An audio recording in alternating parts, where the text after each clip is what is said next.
What's going on, Facebook? It's Kimberly. I know, right? Like almost 5 o'clock. Not cool.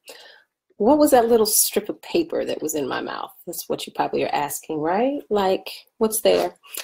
Well, that is what we call pH testing strips. How many guys know about pH testing strips? Do you have any in your house? If you don't, you should get some, all right? And it's not to be obsessive about things, but it's one of those things where you can test your pH level. And everybody may or may not know, it's like, when you test a pool, right? And you go in there and you're trying to see what the pH level is. Well, we want our bodies to be more alkaline instead of acidic. And one thing that people don't realize is that you can test and see where your body resides.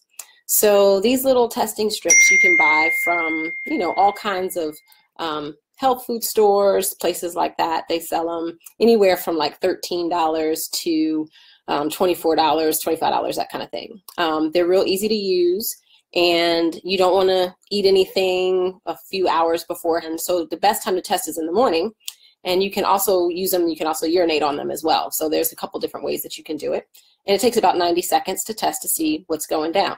But what I really want to talk to you guys about is the fact that your pH level is between 0 to 14, and 7 is neutral. So anything slightly above 7 is going to mean that you are more in an alkaline state, and anything below that 7 is more of an acidic state. So things, you're like, okay, well, Kimberly, what happens when I do the testing strip and all of a sudden I see that I am acidic? Well, what you want to do is you want to start looking at your diet. And that's why I say you got to be serious about it. Basically, if you know that if you're too alkaline, you can have things like confusion or muscle twitching and sometimes nausea. If you're too acidic, you can find things like fatigue and shallow breathing, headaches, things like that. So your kidneys do most of the work when creating either an acidic or an alkaline state. And basically, it keeps you in a healthy pH balance. But there are things that you can do that will help. So one of the things you can do is limit your acidic foods that could, by limiting that, you could preserve bone density, and you can also prevent kidney stones. So that's a huge thing as well. You want to keep your body, healthy. So there are 15 foods that I'd like to introduce you to that actually create acidity in your body. So, hey, Aunt Tama, it's good to see you. The things that are kind of producing the acidity in our body could be processed foods. So how much, boxed food, canned foods, cookies, cakes, Doritos, chips, things like that are you consuming? That's huge in these test strips coming back as you being acidic. The other thing is alcohol. How much alcohol are you drinking? That glass of wine is okay every once in a while, but how much are you really consuming of that? It can be too much.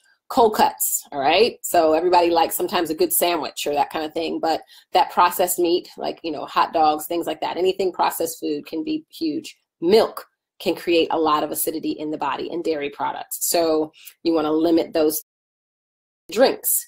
I'll have a tip for you Friday Fun Fact or the Share the Joy episode about how you can alkaline your coffee a little bit easier for those who don't want to give that up, because coffee can be very acidic for the body.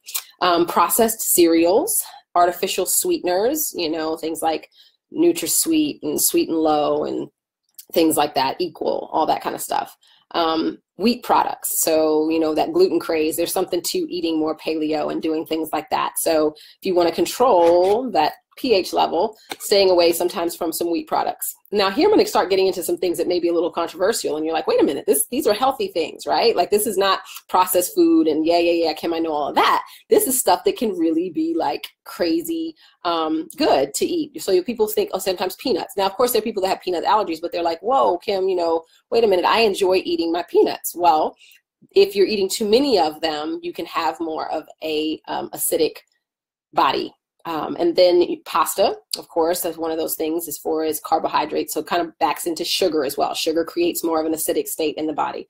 Breads, rice, walnuts, right? Walnuts. I mean, they're good for you, yes, but if we eat too many of them, they can create an acidic state. And then this is the one that really got me one time when I read it for the first time. Eggs. I know, right? Those glorious eggs. People who like to eat them in the morning and cook with them and bake with them and everything, but they can produce acidity in the body. And then also oats, like even oatmeal and things like that.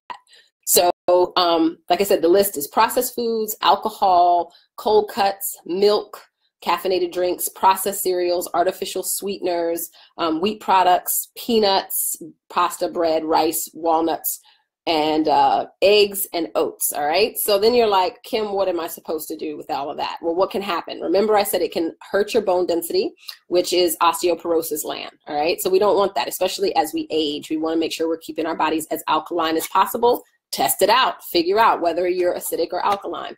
You can have acid reflux. We'll talk also about some natural remedies for that in another Share the Joy.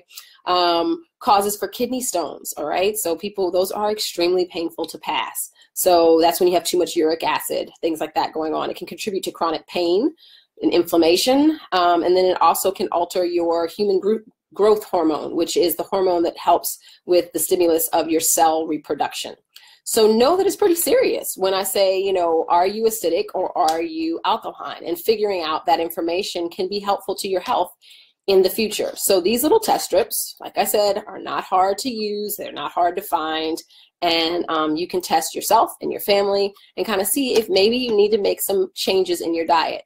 And one of my Share the Joys from way, way early, a few episodes ago, like in the single digits, I was talking about lemon water and starting your day with drinking lemon water. And that's one way that you can help alkalize your body. All right. So hopefully you guys have learned something today. I appreciate you stopping by for Share the Joy. Remember to share the joy. Tell this to someone, share this post, send it to someone. I also have a YouTube channel, which is Do All Things with Joy, where I put all of these videos, and I'll be doing some more videos come the new year about different stuff as well on that YouTube channel. So hopefully you guys are continuing to make healthy choices. Know that I love you guys. I appreciate you tuning in each week and sharing the joy with your friends and your family. And that's about all that I have today. Go get some testing strips, all right, y'all? Get them, okay? They're not expensive, and they can actually really, really, really help your life. All right, so peace and blessings. I will see you next week, and enjoy. Bye-bye.